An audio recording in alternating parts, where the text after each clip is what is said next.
Salam Bapak Ibu Saudara yang dikasihi oleh Tuhan. Hari ini kita akan masuk dalam ibadah peringatan penderitaan dan kematian Tuhan kita Yesus Kristus di atas kayu salib. Mari kita ikuti seluruh rangkaian ibadah ini dengan hati yang bersungguh-sungguh kepada Tuhan. Mari kita berpartisipasi dalam seluruh ibadah demi sebuah perjumpaan secara pribadi dan komunal dengan Allah yang mengasihi dunia. Praktek ibadah bukan hanya sekedar aksi lahiriah, tetapi demi perjumpaan dengan Tuhan Allah sangat penting. Mengapa? Sebab orang yang datang dengan bersungguh-sungguh kepada Allah akan mengalami berkat yang sudah dijanjikan. Oleh karena itu, mari kita siapkan seluruh hidup kita dengan iman. Seperti kata pemazmur dalam Mazmur pasal 118 ayat 26 yang berkata, "Diberkatilah dia yang datang dalam nama Tuhan." Bapak Ibu Saudara yang dikasihi oleh Tuhan, mari kita berdiam diri di hadapan Tuhan dalam keheningan. Mari kita periksa hati kita. Mari kita bersungguh-sungguh datang kepadanya. Merenungkan kembali karya penebusan Yesus Kristus di atas kayu salib untuk menghapus dosa dunia dan menyelamatkan manusia dari hukuman kekal. Haleluya. Haleluya. Terima kasih.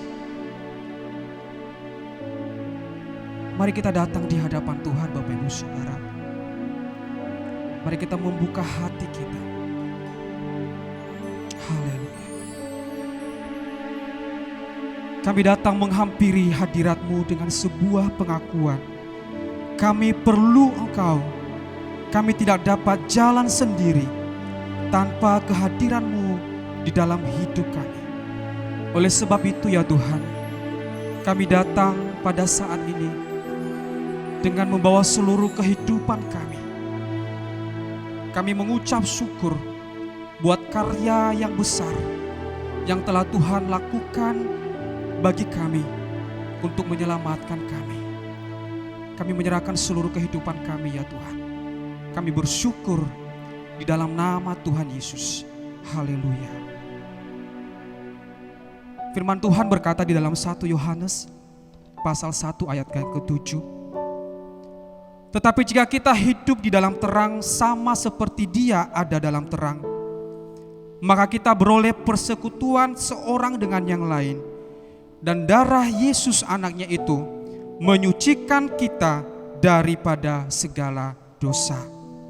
Di Golgota darah Kristus tumpah.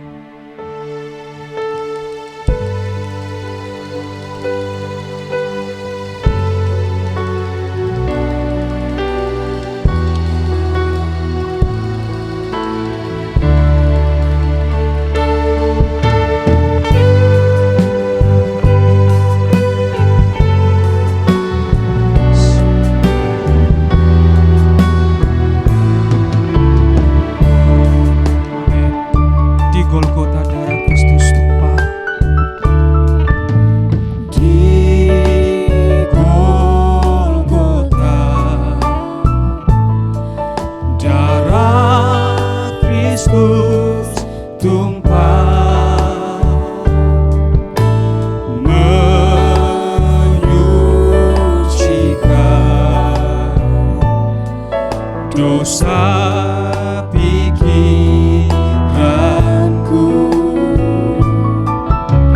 menyucikan,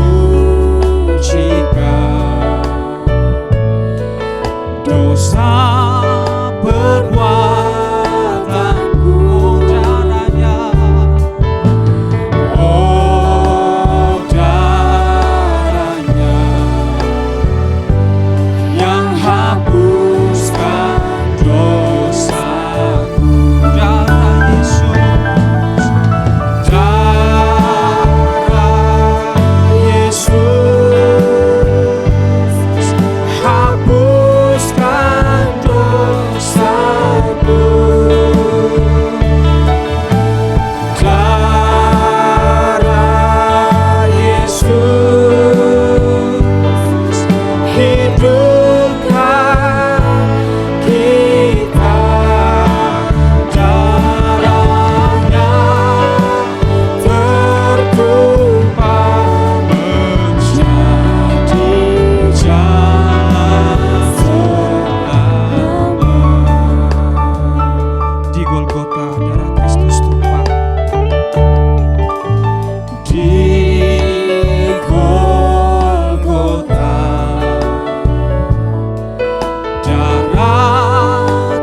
Hapuskan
besar bagiku.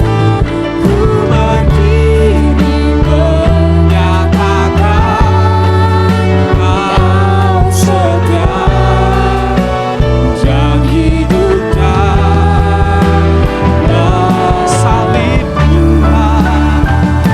Salibmu tak mengerjakan keselamatan yang besar bagiku. Ku berdiri menyatakan Kau setia dan hidup dalamku. Haleluya. Haleluya. Terima kasih Tuhan buat karya salib-Mu yang telah menyelamatkan kami. Kami bersyukur buat pengorbanan-Mu, karena salib itu yang memberikan kami hidup sampai saat ini. Kami terus menaikkan ucapan syukur kami, penyembahan kami kepadamu ya Tuhan. Kami percaya kiranya Roh Allah yang akan terus bekerja di dalam hidup kami, yang senantiasa menjamah kami. Di dalam nama Yesus, haleluya. Amin. Bapak Ibu Saudara, mari kita dengarkan firman Tuhan yang tertulis di dalam 1 Petrus pasal 2 ayat yang ke-24 yang berbunyi, Ia sendiri telah memikul dosa kita di dalam tubuhnya di kayu salib, supaya kita yang telah mati terhadap dosa hidup untuk kebenaran. Oleh bilur-bilurnya kamu telah sembuh. Pada satu bukit jauh dari sini.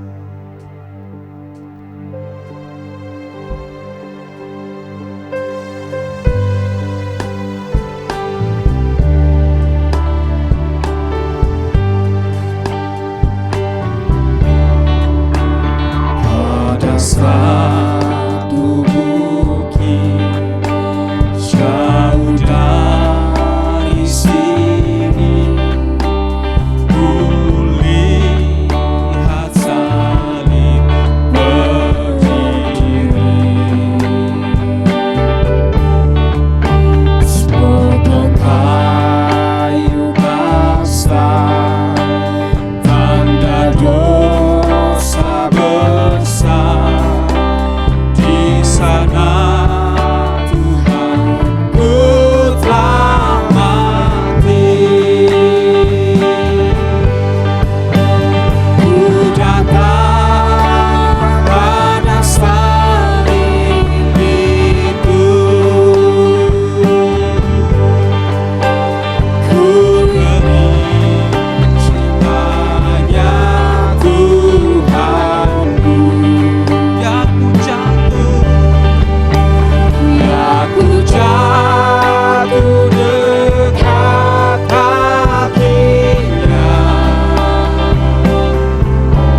Amin. Bapak Ibu Saudara, mari kita menyaksikan persembahan spesial dari kaum muda remaja GSTA Bethesda.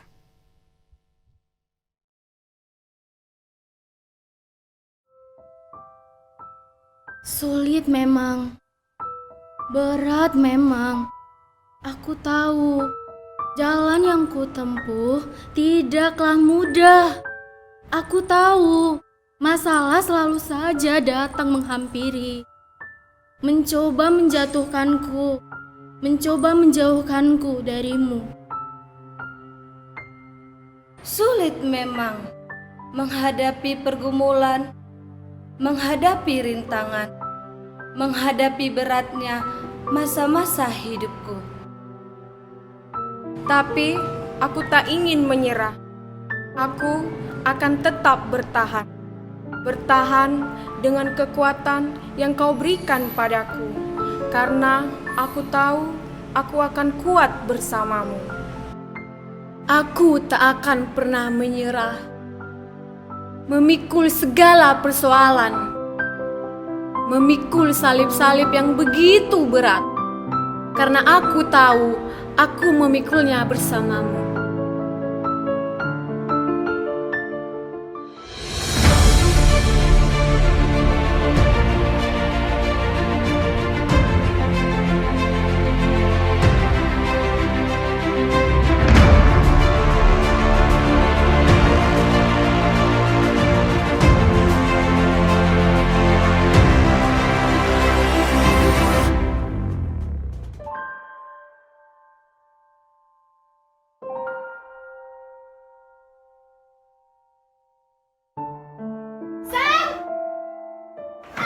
Awas Ram, kamu mati.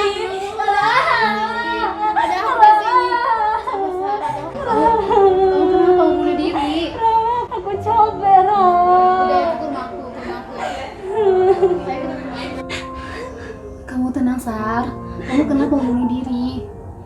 Sar, kamu aman di sini. Ada aku. Aku sahabat kamu loh. Kamu boleh cerita apa aja. Aku bakal dengerin kamu kok.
Sar, kamu mau dengar cerita dari aku nggak? Apa Ram?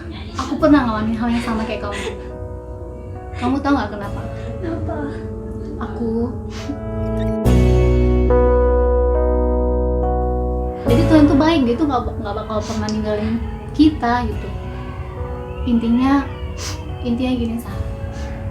Apapun yang kamu rasakan, ada Tuhan yang bakal nolong kamu.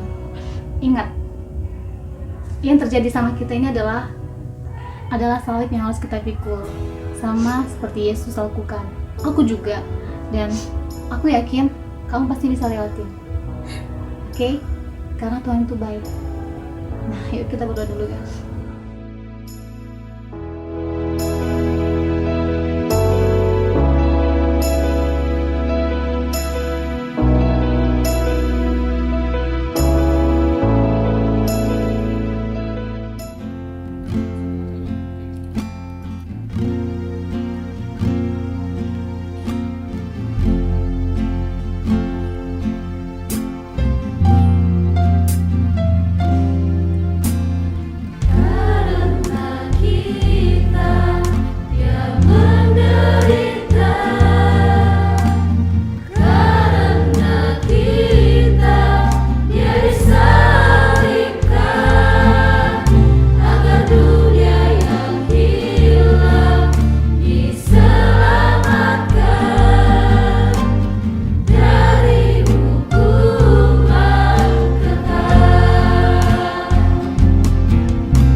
Bapak Ibu Saudara, mari kita persiapkan hati kita untuk diisi oleh kebenaran firman Tuhan. Karena kita percaya bahwa firman Allah yang akan mampu mengubahkan kita, yang akan menguatkan kita di saat-saat kita mengalami banyak pergumulan di dalam hidup kita. Oleh sebab itu Bapak Ibu Saudara, mari kita siapkan hati kita untuk menerima firman Tuhan. Haleluya. Haleluya.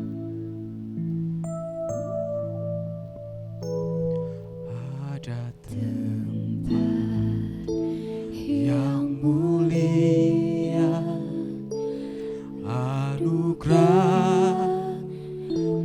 tercurah, Kau berikan hidup-Mu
Bapa di surga, kami sungguh mengucap syukur untuk pengorbanan-Mu yang begitu besar di dalam hidup kami, untuk cinta-Mu yang begitu luar biasa bagi setiap kami Tuhan.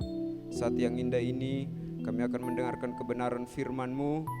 Urapi kami, agar kami dapat mengerti dan dapat melakukannya di dalam setiap kehidupan kami. Urapi hamba-Mu yang akan menyampaikannya, di dalam nama Tuhan Yesus kami siap mendengarkan firman-Mu. Haleluya, amin.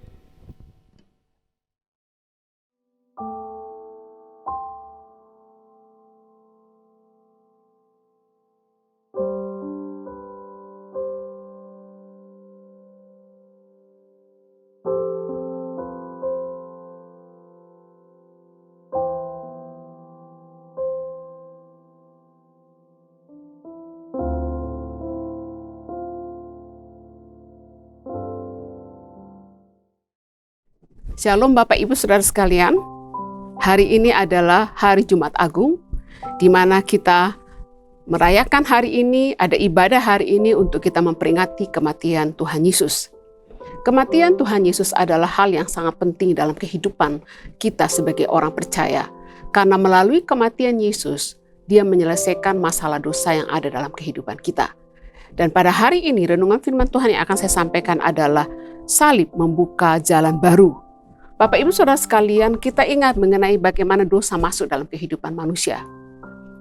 Adam dan Hawa ditempatkan di Taman Firdaus. Mereka adalah ciptaan Tuhan yang pertama. Dan kemudian Allah memerintahkan bahwa semua yang ada dalam Taman Firdaus atau Taman Eden mereka boleh makan. Tetapi pohon pengetahuan yang baik, yang jahat, dan yang jahat itu mereka tidak boleh makan. Dan Bapak Ibu tahu kisah itu bahwa Adam dan Hawa tidak taat. Mereka memberontak kepada Tuhan. Dan kemudian ketika Tuhan datang ke taman dan mau bertemu dengan mereka, kemudian Tuhan bertanya kepada mereka, Adam dan Hawa, di manakah engkau? Kemudian ketika Adam dan Hawa mendengar bahwa Allah mencari mereka, terus kemudian apa jawab Adam? Ketika aku mendengar bahwa engkau ada dalam taman ini, aku menjadi takut karena aku telanjang, sebab itu aku bersembunyi.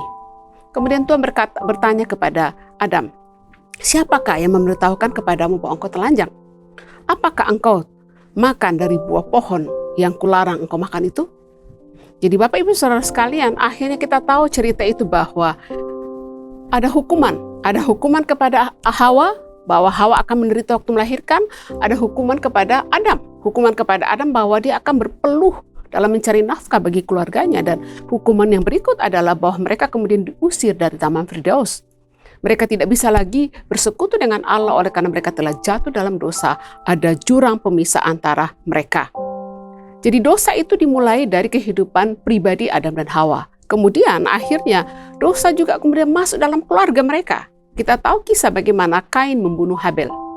Kain membunuh Habel, adiknya, dia membawa ke padang dan membunuh adiknya. Dan ketika Tuhan mengatakan, Kain di mana adikmu? Dan Kain coba menyangkal. Mengapa? Dia katakan, mengapa engkau mencari menanyakan tentang adikku kepadaku? Dan kemudian Tuhan mengatakan, engkau telah membunuh. Dan kita tahu Bapak Ibu Saudara sekalian bahwa hukuman Tuhan kepada Kain adalah dia terkutuk, terbuang jauh dari tanah, di mana mengangakkan darah dari adiknya. Kemudian kita tahu bahwa kemudian Kain ini menjadi seorang pelarian dan pengembara. Nah, jadi dari dosa masuk ke dalam kehidupan Adam dan Hawa, kemudian dosa masuk dalam keluarga di mana kisah bahwa Kain membunuh Habel, dan kemudian dosa masuk ke dalam bangsa seluruh umat manusia dalam Kejadian pasal 6 ayat 1-8. Bahwa dosa manusia di bumi, Tuhan mengatakan bahwa dalam Kejadian pasal 6 dikatakan bahwa kejahatan manusia besar di bumi dan segala kecenderungan hatinya selalu membuahkan kejahatan semata-mata. Jadi waktu Allah memandang manusia, seluruh manusia di bumi itu kejahatannya makin besar dan kecenderungan hati mereka adalah hanya membuahkan kejahatan semata-mata. Kemudian apa yang terjadi Bapak Ibu? Dalam Kejadian pasal 6 dicatat bahwa Allah Tuhan menyesal bahwa telah menjadikan manusia di bumi dan hal itu memilukan hatinya. Dan apa yang terjadi Bapak Ibu? Air bah adalah hukuman Tuhan atas manusia dan bumi oleh karena dosa.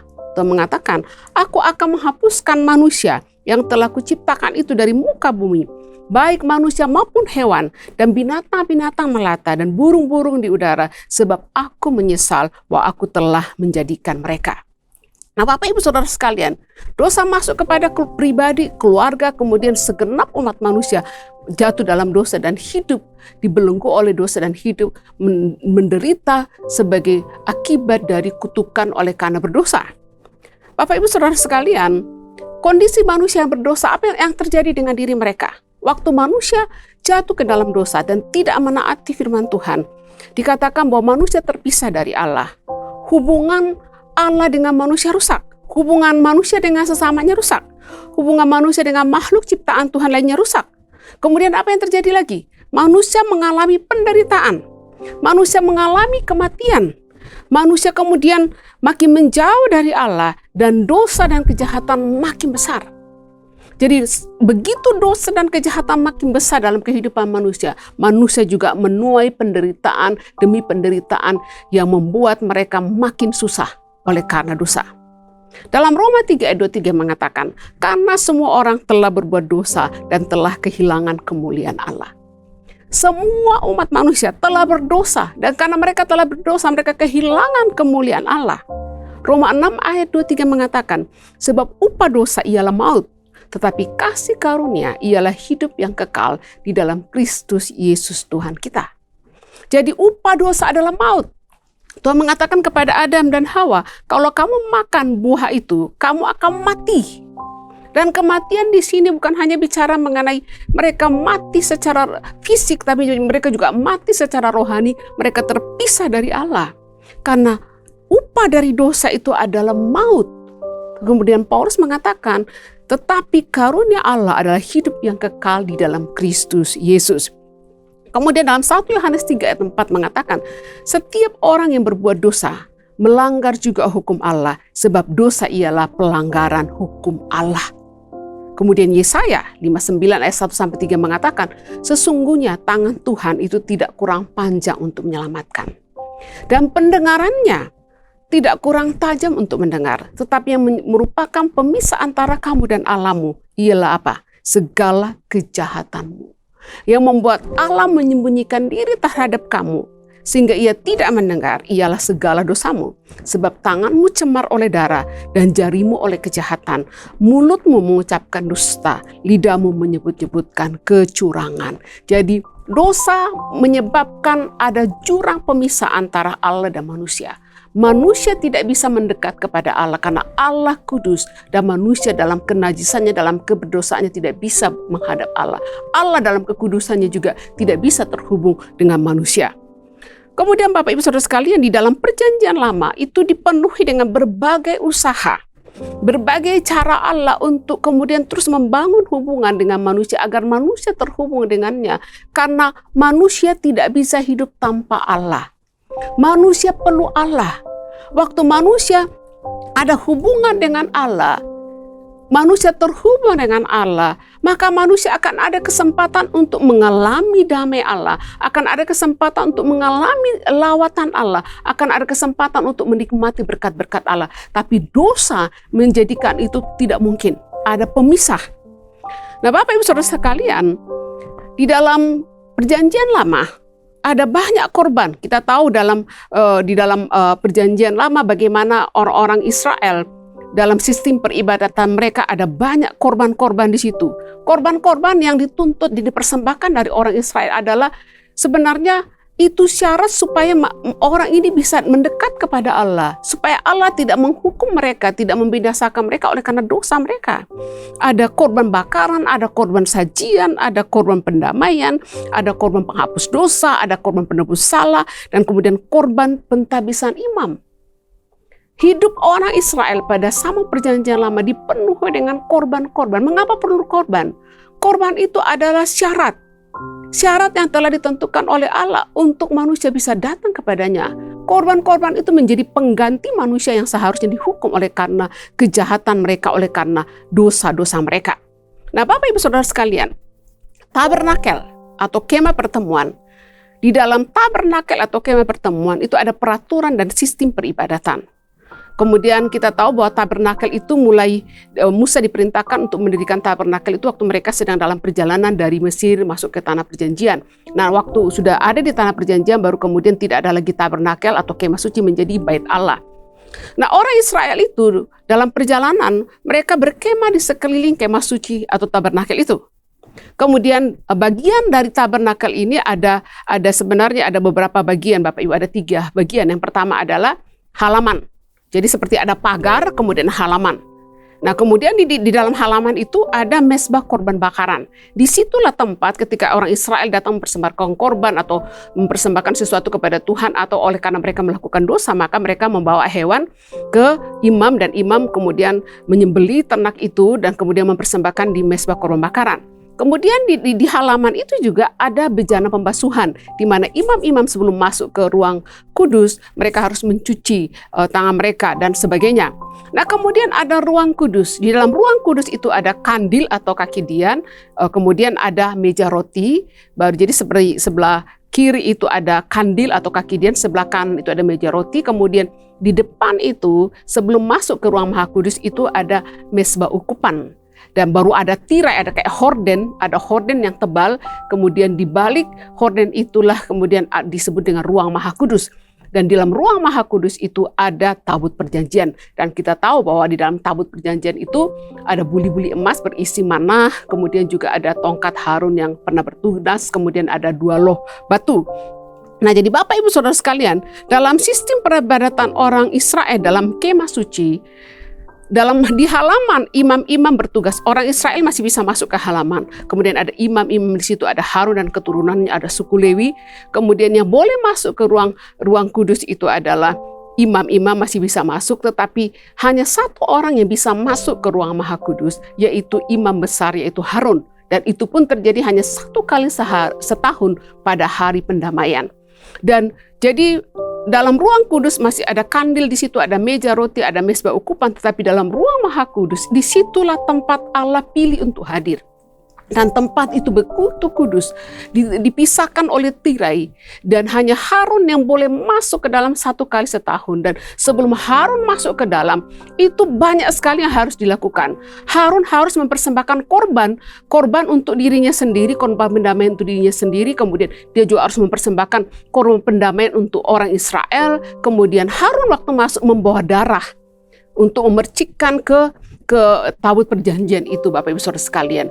Jadi yang boleh masuk ke ruang maha kudus itu hanya Harun. Harunlah yang kemudian berbicara kepada Allah, dan Allah berbicara untuk orang Israel melalui perantaraan Harun. Jadi imam besar yaitu Harun menjadi perantara antara Allah dan orang Israel. Orang Israel tidak bisa masuk ke ruang maha kudus. Hanya Harun, dan itu sekali setahun, ada pemisah. Oleh karena Allah tidak bisa bersekutu dengan umatnya yang berdosa. Kekudusan Allah tidak bisa. Dan Bapak Ibu tahu bahwa di dalam jubah yang dipakai oleh Harun, di ujung jubahnya itu seperti ada lonceng. Kemudian ada kakinya diikat. Jadi ketika Harun masuk ke dalam, kalau dia melakukan sesuatu yang salah atau dia sendiri hidup tidak benar, maka dia bisa mati di ruang maha kudus. Mengapa kakinya dikasih tali dan kemudian di ujung jubahnya itu dikasih lonceng? Karena supaya orang, kalau ternyata tidak ada lagi bunyi lonceng, mungkin si Harun sudah mati di dalam. Dan orang tidak boleh masuk ke dalam untuk mengangkat Harun dari ruang maha kudus. Jadi hanya ditarik tali keluar. Jadi Bapak Ibu Saudara sekalian, dosa menjadi pemisah antara Allah dan manusia. Manusia tidak bisa bersekutu lagi dengan Allah. Allah dalam kekudusannya tidak bisa datang dengan bebas kepada manusia. Manusia apalagi? Ada jurang yang pemisah, yaitu dosa. Kekudusan Allah, kemahakuasaan Allah, keajaiban Allah. Allah yang dahsyat, Allah yang berdaulat tidak bisa bersekutu dengan manusia oleh karena ada dosa yang memisahkan manusia dengan Allah. Manusia perlu perantara untuk membuka jalan kepada Allah. Manusia perlu perantara untuk membuka jalan kepada Allah. Manusia tidak bisa lagi datang. Manusia sudah terpisah jauh dari Allah. Dan Bapak Ibu Saudara, tadi dalam pendahuluan saya katakan bahwa dosa dilakukan oleh Adam dan Hawa, kemudian Kain dan Habel, kemudian masuk pada seluruh bangsa, akhirnya kemudian Allah begitu murka dan kemudian Allah melenyapkan dunia dengan air bah. Ada dosa yang begitu parah, dosa itu merusak umat manusia, memisahkan. Inti dari dosa itu adalah, dampak utama dari dosa itu Bapak Ibu Saudara sekalian, selain dosa membuat manusia menderita, adalah memisahkan manusia dengan Allah penciptanya. Padahal manusia tidak bisa hidup tanpa Allah. Manusia perlu Allah. Manusia perlu Allah untuk hidup, manusia perlu Allah untuk diberkati. Nah, tapi dosa membuat manusia tidak bisa terhubung dengan Allah. Dan penyaliban Yesus itu adalah jalan. Bapak Ibu, dalam Matius pasal 27 ayat 45 sampai 56 dan kemudian Lukas pasal 23 ayat 33 sampai 56. Di situ adalah peristiwa ketika Yesus disalibkan. Dikatakan bahwa Yesus disalibkan, yang dalam catatan Matius pasal 27 dan Lukas pasal 23, saya akan membacakan dengan singkat peristiwa penyaliban Yesus. Yesus itu disalibkan di antara dua penjahat. Penjahat yang satu kemudian berkata kepada Yesus, "Bukankah engkau adalah Kristus? Selamatkanlah dirimu dan kami." Kemudian penjahat yang kedua berkata, "Kita memang selayaknya dihukum sebab kita menerima balasan yang setimpal dengan perbuatan kita. Tetapi orang ini tidak berbuat sesuatu yang salah." Kemudian penjahat yang kedua ini berkata, setelah dia berkata kepada penjahat yang satu itu, dia berkata kepada Yesus, "Yesus, ingatlah akan aku apabila engkau datang sebagai raja." Kemudian apa jawab Yesus? Yesus menjawab kepada penjahat itu, "Aku berkata kepadamu, sesungguhnya hari ini juga engkau akan bersama-sama dengan aku di Firdaus." Kemudian Bapak Ibu Saudara sekalian, dalam peristiwa itu ada pemimpin agama mengolok-olok Yesus. Mereka menaruh tulisan di atas salib Yesus. Tulisannya begini, "Inilah Raja orang Yahudi." Mereka kemudian pemimpin agama ini mulai mengolok-olok Yesus. Mereka mengatakan, "Orang lain ia selamatkan, biarlah ia sekarang menyelamatkan dirinya sendiri jika ia adalah Mesias, orang yang dipilih Allah." Karena pemimpin agama tahu bahwa, dan memang salah satu tuduhan kepada Yesus adalah karena dia mengaku bahwa dia adalah anak Allah. Dia adalah juru selamat. Dan kemudian pemimpin waktu Yesus tergantung di atas kayu salib, mereka mengatakan orang lain dia selamatkan, orang lain dia sembuhkan. Pasti mereka ingat Yesus membangkitkan orang mati, orang lumpuh berjalan, orang buta melihat. Dan kemudian Yesus mengatakan bahwa dia datang, dia adalah juru selamat. Tapi apa yang terjadi di sini? Pemimpin mengatakan apa? Orang lain dia diselamatkan, bila sekarang ia menyelamatkan dirinya sendiri jika dia adalah Mesias. Kemudian prajurit Romawi juga mengolok-olok Yesus. Kemudian mereka mengatakan, "Jika engkau adalah Raja orang Yahudi, selamatkanlah dirimu." Nah, kemudian Bapak Ibu Saudara sekalian, Yesus tergantung di atas kayu salib. Kemudian kita tahu bahwa pada jam 12 sampai jam 3 sore kegelapan menyelimuti daerah itu. Dan pada sekitar jam 3 sore, Yesus dengan suara nyaring berseru, "Eli, Eli, lama sabachthani." Artinya, "Allahku, Allahku, mengapa engkau meninggalkan aku?" Dan setelah itu mengatakan, "Eli, Eli, lama sabachthani." "Allahku, Allahku, mengapa engkau meninggalkan aku?" Kemudian kita membaca selanjutnya bahwa kemudian Yesus menyerahkan nyawanya dan kemudian dia meninggal dunia. Dan Bapak Ibu Saudara sekalian, setelah Yesus menyerahkan nyawanya, ada beberapa hal yang terjadi luar biasa. Setelah Yesus mengatakan, "Aku menyerahkan ke dalam tanganmu, aku menyerahkan nyawaku." Yesus menyerahkan dirinya kepada Tuhan dan kemudian dia meninggal. Dan pada saat itu ada beberapa hal yang terjadi Bapak Ibu. Yang pertama adalah tabir bait suci terbelah dari atas sampai bawah. Kemudian terjadilah gempa bumi dan bukit-bukit batu terbelah. Kemudian apa yang terjadi? Mujizat yang kedua yang terjadi adalah kuburan-kuburan terbuka. Dan banyak orang kudus yang telah meninggal bangkit. Sesudah kebangkitan Yesus, mereka pun keluar dari kubur, lalu masuk ke kota kudus dan menampakkan diri kepada mereka. Nah, Bapak Ibu Saudara sekalian, yang saya mau soroti di sini adalah ketika Yesus menyerahkan nyawanya, apa yang terjadi? Tabir di bait Allah, tabir yang memisahkan antara ruang kudus dan ruang maha kudus, tempat yang ruang maha kudus itu hanya imam besar yang boleh masuk ke dalamnya, itu dikatakan terbelah dari atas sampai bawah. Terbelah. Jadi kematian Yesus ini membuka jalan baru. Mengapa membuka jalan baru? Saya ingin dengan cepat memberikan perbandingan antara perannya imam besar yaitu Harun dan kemudian imam besar agung atau Yesus. Ini dicatat dalam kitab Imamat dan juga di dalam Ibrani. Yang pertama, imam besar yaitu Harun. Ia masuk ke ruang maha kudus. Dia membawa darah lembu jantan muda. Dan itu adalah korban penghapus dosa. Dan dia juga membawa darah seekor domba jantan, korban bakaran. Jadi Harun ini membawa darah lembu jantan muda dan darah seekor domba jantan. Dia membawa darah itu ke ruang Maha Kudus. Tapi Yesus Imam Besar Agung, dia membawa darahnya sendiri. Itu dicatat dalam Ibrani. Dia membawa darahnya sendiri dan masuk ke hadirat Allah. Kemudian yang kedua, Imam Besar ini harus masuk berulang kali, 1 kali setahun ke ruang Maha Kudus. Tetapi Yesus dikatakan dia masuk hanya sekali untuk selama-lamanya untuk melakukan pendamaian. Imam Besar Harun, dia harus melakukan pendamaian sekali setahun pada hari pendamaian. Tapi Yesus dia masuk sekali untuk selama-lamanya, hanya 1 kali untuk selama-lamanya. Kemudian yang ketiga, Harun harus melakukan pendamaian untuk dirinya sendiri dan anak-anaknya dan kemudian bagi bangsa Israel. Jadi Harun sendiri sebagai imam besar dia harus seperti mempersembahkan korban pendamaian untuk dirinya dan anak-anaknya. Kemudian dia juga harus mempersembahkan korban untuk bangsa Israel. Tapi kemudian Yesus masuk, dia adalah imam, dia melakukan pendamaian bukan untuk dirinya tapi untuk kita. Kemudian yang keempat, Harun harus masuk ke ruang Maha Kudus dan memercikkan darah lembu jantan dan domba jantan ke tabut perjanjian. Kemah suci adalah tempat yang dipilih oleh Allah untuk hadir agar dia dapat bersekutu dengan umatnya. Tapi Yesus, kalau Harun dia masuk ke ruang Maha Kudus di dalam kemah suci yang ada di dunia ini, tapi Yesus masuk ke surga, tempat kediaman Allah Bapa. Tempat kediaman Allah Bapa, kemah suci, di mana di ruang Maha Kudus tempat Allah memilih untuk hadir, untuk berkomunikasi dengan Harun, untuk Harun menyampaikan kepada Allah keluhan-keluhan orang Israel.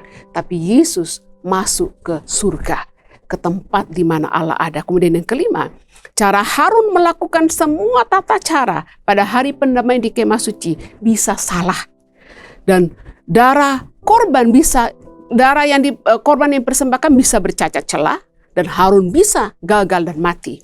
Tapi korban Yesus, Imam Besar Agung, adalah sempurna karena darahnya kudus dan tak bercacat. Ini perbandingan. Jadi kalau Harun melakukan sesuatu yang bersifat temporal, bersifat sementara, karena korban yang dibawa itu juga bisa korban yang masih bisa bercacat celah, kemudian harus berulang kali.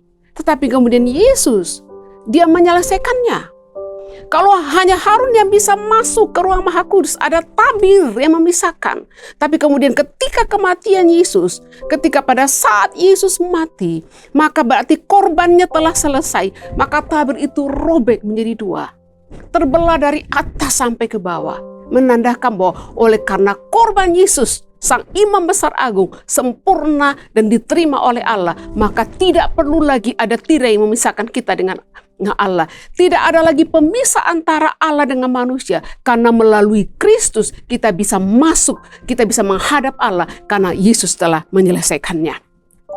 Bapak Ibu Saudara sekalian, bahwa Allah telah memilih ruang Maha Kudus dalam kemah pertemuan sebagai tempat dia hadir. Kemudian ada tirai yang memisahkan antara ruang kudus dan ruang Maha Kudus. Ada pemisah. Allah tidak bisa, manusia tidak bisa masuk. Karena Allah terlalu kudus. Dan hanya Harun yang bisa masuk sekali setahun. Kemudian pertanyaannya, mengapa ada tirai yang memisahkan ruang kudus dan ruang Maha Kudus? Manusia yang berdosa tidak dapat mendekat kepada Allah yang Maha Kudus. Tetapi pada hari kematian Yesus, tirai di bait Allah terbelah menjadi 2 adalah tanda bahwa kematian Yesus. Oleh kematian Yesus, tidak ada lagi hal yang memisahkan kita dengan Allah. Manusia sekarang dapat masuk ke ruang Maha Kudus untuk berjumpa dengan Allah. Manusia tidak lagi perlu pengantara atau imam karena Yesus telah menjadi imam perantara.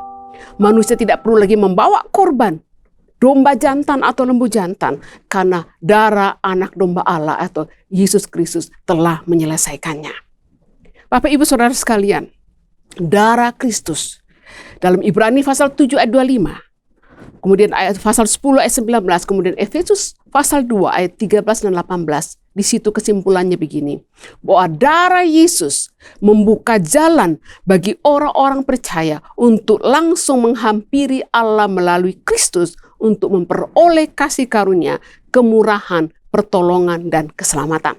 Sekali lagi, Darah Yesus membuka jalan bagi orang-orang percaya untuk langsung menghampiri Allah melalui Kristus untuk memperoleh kasih karunia, kemurahan, pertolongan, dan keselamatan. Paulus di dalam 1 Korintus 1 ayat 18-25 mengatakan bahwa kematian Kristus itu harus diberitakan. Paulus mengatakan bahwa kematian Kristus itu harus diberitakan. Kemudian Paulus kemudian mengatakan bahwa bagi orang yang binasa, pemberitaan salib adalah kebodohan. Tapi bagi orang yang akan diselamatkan, pemberitaan salib adalah kekuatan Allah. Bapak Ibu Saudara sekalian, orang-orang Yahudi ini suka mencari tanda atau kekuatan. Sedangkan orang-orang Yunani suka mencari hikmat. Kemudian di sini Paulus mengatakan bahwa bagi orang-orang Yahudi, pemberitaan tentang Kristus yang disalibkan adalah suatu batu sandungan. Bicara seperti batu sandungan kan itu bicara mengenai kelemahan dan ketidakadaan kekuatan atau kekuasaan. Kemudian bagi orang-orang Yunani, pemberitaan tentang Kristus yang disalibkan adalah satu kebodohan. Tapi kemudian Paulus mengatakan bahwa untuk mereka yang dipanggil, orang-orang Yahudi dan orang-orang yang bukan Yahudi, kematian Kristus adalah kekuatan dan hikmat Allah. Paulus mengatakan, salib bukanlah kekalahan. Salib bukanlah kelemahan. Karena melalui salib, kuasa iblis dan kuasa dosa dikalahkan. Itu sebabnya dalam Roma 1 ayat 16, Paulus mengatakan, sebab aku mempunyai keyakinan yang kokoh di dalam Injil. Karena Injil adalah kekuatan Allah yang menyelamatkan setiap orang yang percaya, pertama-tama orang Yahudi, tetapi juga orang Yunani. Jadi kalau bagi orang Yahudi bahwa kematian Yesus itu adalah bicara seperti kelemahan, kekalahan. Tapi Paulus mengatakan bahwa kematian Kristus bukanlah kekalahan. Salib bukanlah kelemahan, karena melalui salib kuasa dosa dan kuasa mau dikalahkan. Paulus mengatakan bahwa Injil adalah kekuatan Allah untuk menyelamatkan setiap orang yang percaya. Kemudian Paulus juga mengatakan bahwa salib bukanlah kebodohan. Salib bukanlah tempat untuk dipermalukan. Salib adalah hikmat Allah, jalan Allah, cara Allah untuk membuka kembali jalan yang telah tertutup oleh karena dosa. Dalam Kolose 2 ayat 14-15 mengatakan, dengan menghapuskan surat hutang yang oleh ketentuan-ketentuan hukum mendakwa dan mengancam kita. Dan itu ditiadakannya dengan memakukannya pada kayu salib. Ia telah melucuti pemerintah-pemerintah dan penguasa-penguasa dan menjadikan mereka tontonan umum dalam kemenangannya atas mereka. Jadi oleh karena salib, maka ada jalan terbuka bagi kita. Salib adalah hikmat Allah, jalan Allah, cara Allah untuk membuka kembali jalan yang telah tertutup, untuk membuka kembali pintu yang telah tertutup oleh karena dosa yang memisahkan manusia. Kematian Kristus mendamaikan kita dengan Allah. Kematian Kristus mendamaikan kita dengan Allah. Dalam Korintus pasal 5 ayat itu dikatakan bahwa jadi siapa yang ada dalam Kristus, ia adalah ciptaan yang baru. Yang lama sudah berlalu, sesungguhnya yang baru sudah datang. Dan semuanya ini dari Allah yang dengan perantaraan Kristus telah mendamaikan kita dengan dirinya. Dan yang telah mempercayakan pelayanan pendamaian itu kepada kami. Sebab Allah mendamaikan dunia dengan dirinya oleh Kristus dengan tidak memperhitungkan pelanggaran mereka. Yesus adalah jalan kepada Allah dan jaminan untuk beroleh hidup yang kekal. Ketika Yesus meninggal dunia, waktu dia menyerahkan nyawanya kepada Tuhan, tabir di bait Allah terrobek dari atas sampai ke bawah.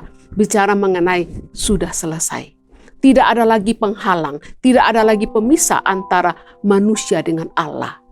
Manusia bisa datang kepada Allah melalui Kristus. Yesus adalah jalan kepada Allah dan jaminan untuk beroleh hidup yang kekal.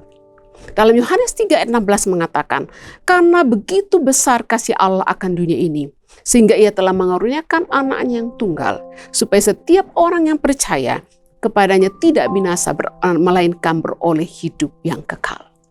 Karena begitu besar kasih Allah akan dunia ini, sehingga ia mengaruniakan anaknya yang tunggal. Dan perhatikan Bapak Ibu bagian ini bahwa setiap orang yang percaya kepadanya tidak binasa, melainkan beroleh hidup yang kekal. Kemudian di dalam Yohanes pasal 14 ayat 6 mengatakan, akulah jalan dan kebenaran dan hidup. Tidak ada seorang pun yang datang kepada Bapa kalau tidak melalui aku. Orang-orang Israel jika ingin berkomunikasi dengan Allah, mereka harus lewat perantara, yaitu imam besar, yaitu Harun. Tetapi melalui Kristus, Yesus mengatakan, akulah jalan dan kebenaran dan hidup. Kamu bisa mendekat kepada Allah, kamu bisa datang kepada Allah melalui aku. Yesus adalah jalan itu. Melalui kematiannya, jalan itu terbuka. Dosa yang menghancurkan hubungan Allah dengan manusia. Dosa yang membuat manusia jauh dari Allah. Dan manusia kemudian mengalami penderitaan dan menjadi terbelenggu dan dikutuk oleh dosa, menjadi hidup dalam kutukan dosa.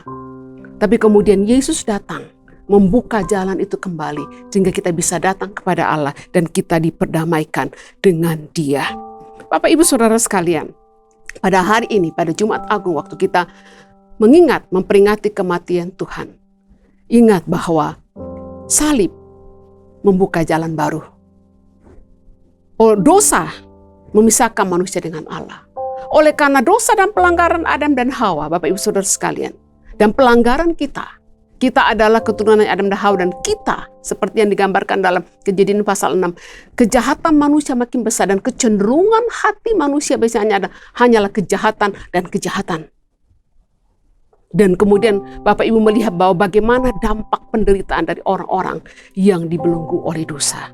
Tapi Yesus datang oleh kematiannya. Dia membuka jalan baru itu. Dia datang, dia membawa darahnya sendiri. Dan darahnya itu sempurna. Dan korbannya adalah sempurna.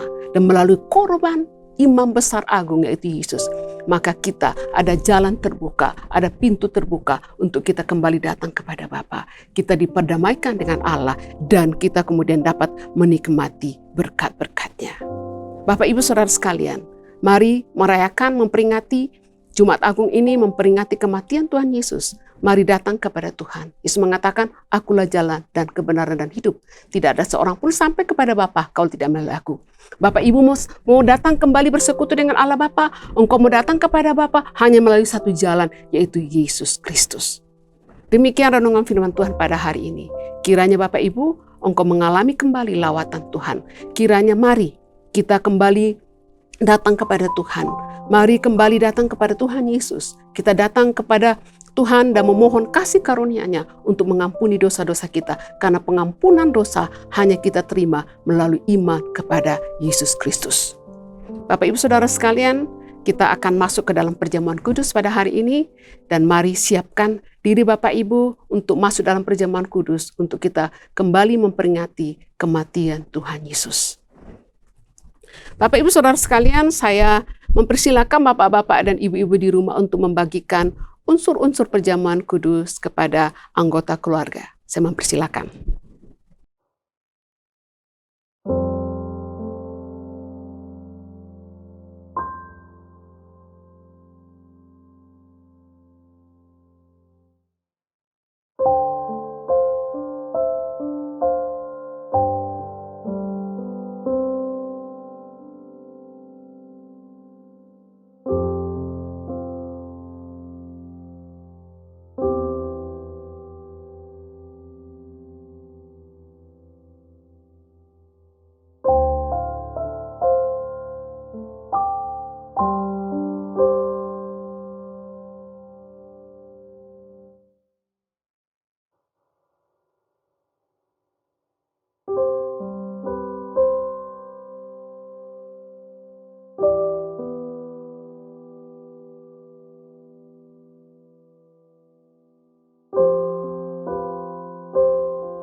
Jika sudah selesai, mari kita berdoa. Bapa dalam surga, kami mengucap syukur bahwa salib membuka jalan baru.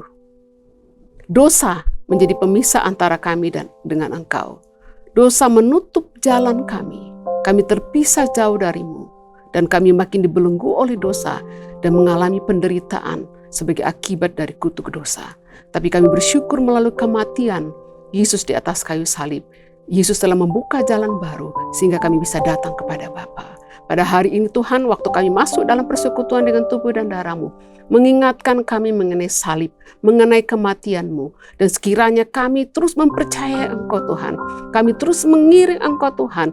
Karena hanya Engkaulah Yesus, hanya Engkaulah jalan untuk kami datang kepada Bapa. Tuhan, pada hari ini kiranya waktu kami sekalian bersekutu dengan tubuh dan darah-Mu, kami diingatkan mengenai kasih-Mu, mengenai jalan yang Engkau telah buka. Amin. Bapak Ibu Saudara sekalian, mari mengambil roti, mengangkat roti di tangan kanan, mari Bapak Ibu, dan dengarkanlah firman Tuhan. Sebab apa yang telah kuteruskan kepadamu, telah aku terima dari Tuhan, yaitu bahwa Tuhan Yesus pada malam waktu ia diserahkan mengambil roti, dan sesudah itu ia mengucap syukur atasnya, ia memecah-mecahkannya dan berkata, inilah tubuhku yang diserahkan bagi kamu, perbuatlah ini menjadi peringatan akan aku. Mari kita makan Bapak Ibu.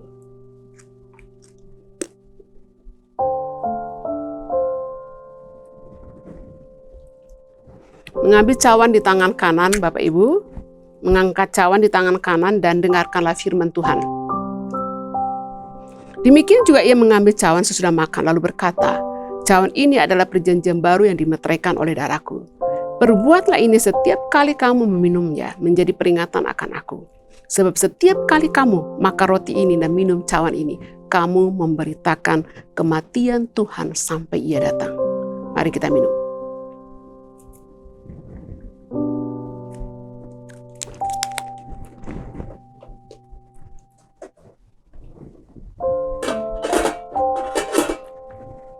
Haleluya, mari kita berdoa Bapak Ibu Saudara sekalian. Mari mengucap syukur pada hari ini. Mari mengucap syukur, mari kita memberitakan kematian Tuhan Yesus. Paulus mengatakan, pemberitaan kematian Tuhan Yesus, pemberitaan tentang salib harus diberitakan. Mengapa? Karena Injil, berita tentang kematian Tuhan Yesus, berita tentang kebangkitannya, berita tentang kenaikannya ke surga, adalah Injil, dan itu adalah kekuatan Allah yang menyelamatkan setiap orang yang percaya. Pada hari ini jika ada di antara Bapak Ibu yang mengikuti ibadah online ini, jika engkau belum menerima Yesus sebagai Tuhan dan Juru Selamat, terima Yesus sekarang. Maka engkau akan menerima pengampunan dosa dan engkau akan bisa datang kepada Bapa. Mari kita berdoa. Bapa dalam surga, kami mengucap syukur buat persekutuan dengan tubuh dan darah-Mu. Terima kasih Tuhan buat kematian-Mu. Terima kasih buat salib. Oleh karena salib itu membuka jalan baru. Oleh kematian-Mu maka kami bisa masuk bersekutu dengan Allah Bapa. Oleh kematian-Mu jalan terbuka bagi kami. Tabir itu telah robek. Tabir itu telah robek menandakan bahwa jalan itu sudah terbuka. Oleh karena kematian-Mu di atas kayu salib, persembahan-Mu yang sempurna telah diterima oleh Allah Bapa. Dan kami bisa datang kepada Allah Bapa melalui Engkau. Dan kami bisa mengenakan kebenaran-Mu Tuhan. Terima kasih buat pengudusan-Mu. Terima kasih buat pengampunan dosa yang kami terima Tuhan. Terima kasih Tuhan. Pada hari ini juga kami menaikkan doa syafaat buat bangsa dan negara kami.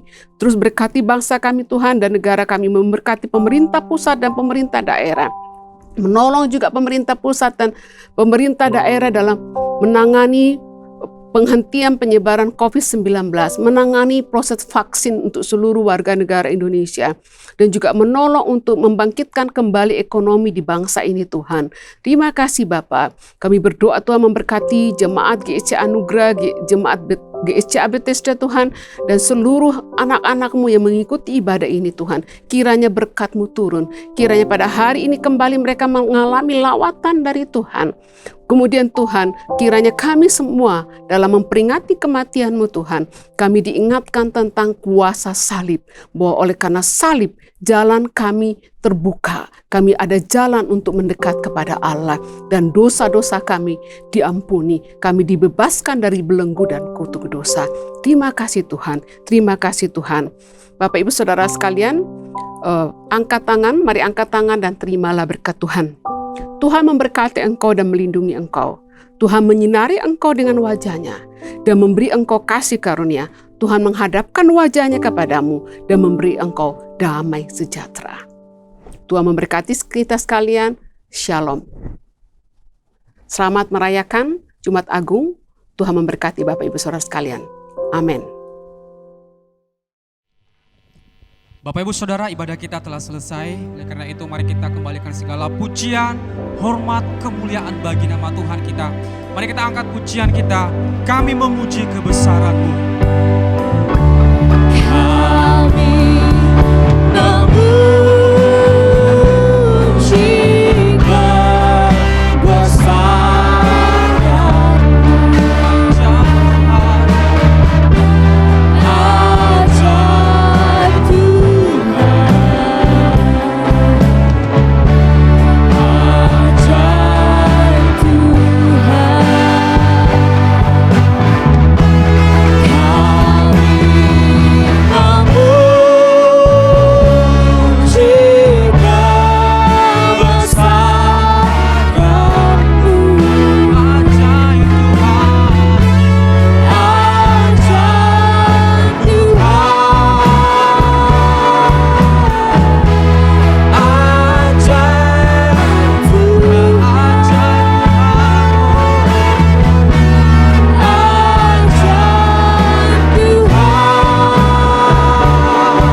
Tuhan Yesus memberkati kita semua. Salam.